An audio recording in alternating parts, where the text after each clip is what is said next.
Why would developers take a game that seems to be doing just fine and port it to an engine that some people hold responsible for games being too demanding and needing all kinds of high-end graphics cards just to run at stable frame rates? Why are Squad's developers moving from Unreal Engine 4 to Unreal Engine 5?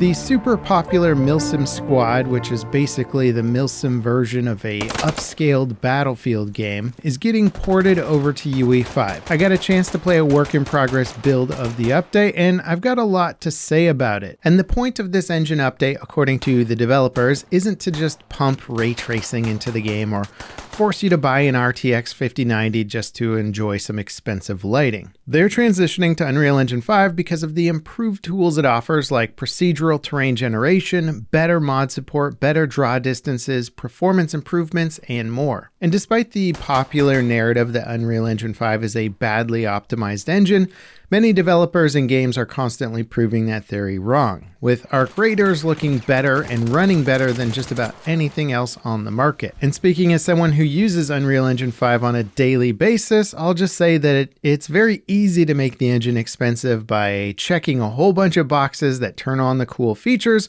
without doing the proper research on how to optimize those features or whether or not you actually need them. Which is why I think a lot of weird little indie games come out with terrible performance, because they just turn on these highly marketed features and don't fully understand how to use them, which isn't totally their fault. Some of that is engine documentation and the marketing of said features, but nonetheless, there's plenty of games that are showing that UE5 can run well, and hopefully Squad will be one of them. Now, the current version of Squad in UE4 apparently relies heavily on major technical compromises just to be playable, and UE5 offers more modern tools that will let them avoid those compromises. And the theory is that this update will ensure future development of Squad can be done more efficiently while also pushing the boundaries of what it can offer. They've taken the current tech available in UE4 as far as it can go, and this transition will enable a huge leap in fidelity and scale. And the work-in-progress overhaul of the Albasra map really exemplifies this. While most of the other maps in the playtest are merely just ported over to Unreal Engine 5, Albasra is basically being built for it, and the difference is stunning. What was once a small and isolated feeling desert map that gave a vague impression of an urban environment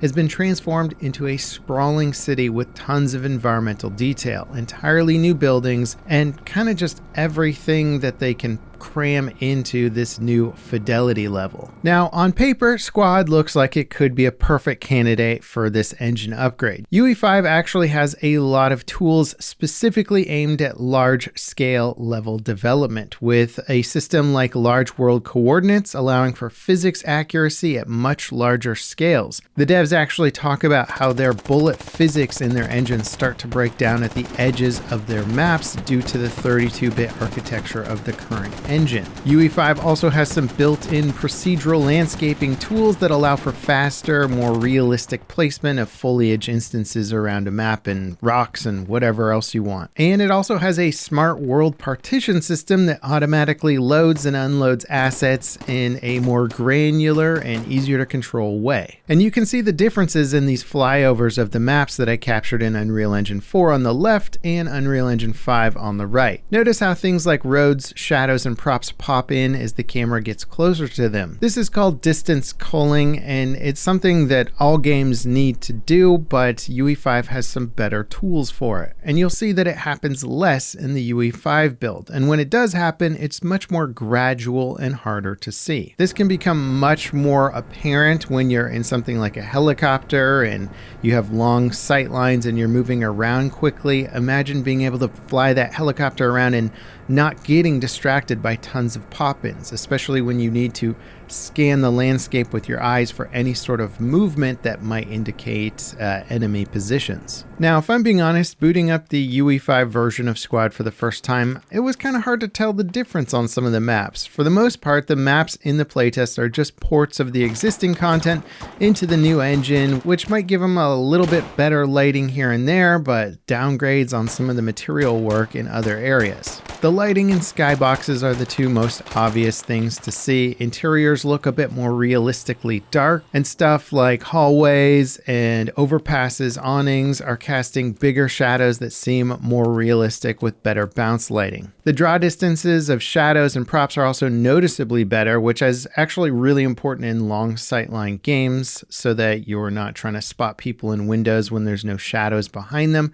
This can be a huge improvement, but it's also a very subtle change that you might not immediately notice from, say, a screenshot. And these ported maps make it clear that there's still a lot of manual work required to make them look that much better in UE5 and make it worthwhile for the upgrade. And luckily we have the Albasra map as a good example of just what they're aiming for. The devs are able to create much more complex and varied buildings. So the central mosque goes from looking like something you might expect in a Counter-Strike map to a much more modern and impressive structure. Previously, the Fallujah map was Squad's benchmark for a high-fidelity urban city, but Albasra is just on another level entirely. The devs are using one of UE5's more advertised features called Nanite, which allows them to add lots of complex geometry to a scene, letting Nanite automatically reduce its complexity in real time to achieve a base frame rate. It's pretty cool tech, but as discussed a lot since its initial reveal,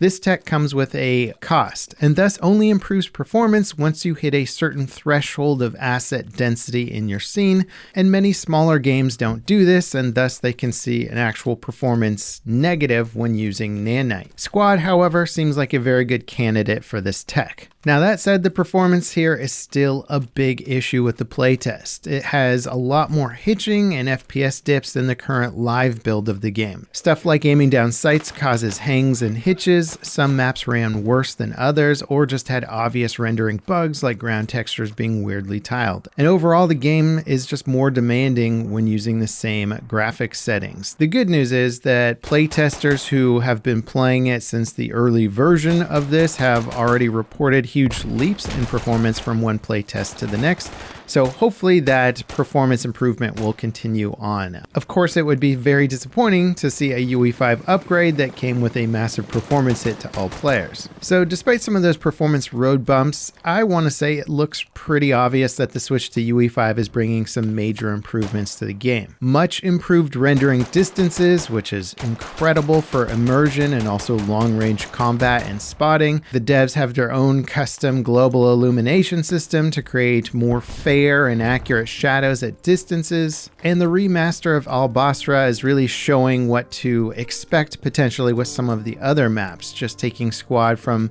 a pretty cool looking indie game to something that looks like it can sort of go toe-to-toe with some better looking AAA titles. I'm very interested to see how this engine upgrade improves over time. It still seems like there's a considerable amount of work before they're going to be in a position to actually transition from the current version to the next. But if they can really nail that UE5 performance, it really does seem like they're setting up Squad to scale with the interest and player base over time. So I wish the devs all the luck in the world. I think it's worth checking out this early playtest if you want to see how Squad improves its visuals with an engine swap, and I think we're going to see more interesting results as this progresses. If you guys enjoyed this coverage of Squad, don't forget to drop me a like, subscribe for more content like it, and up next, if you want to see a video of a studio that has truly mastered UE5, check out this video on Arc Raiders. As always, guys, thanks so much for watching, and I'll see you next time. This is Level Cap, signing off.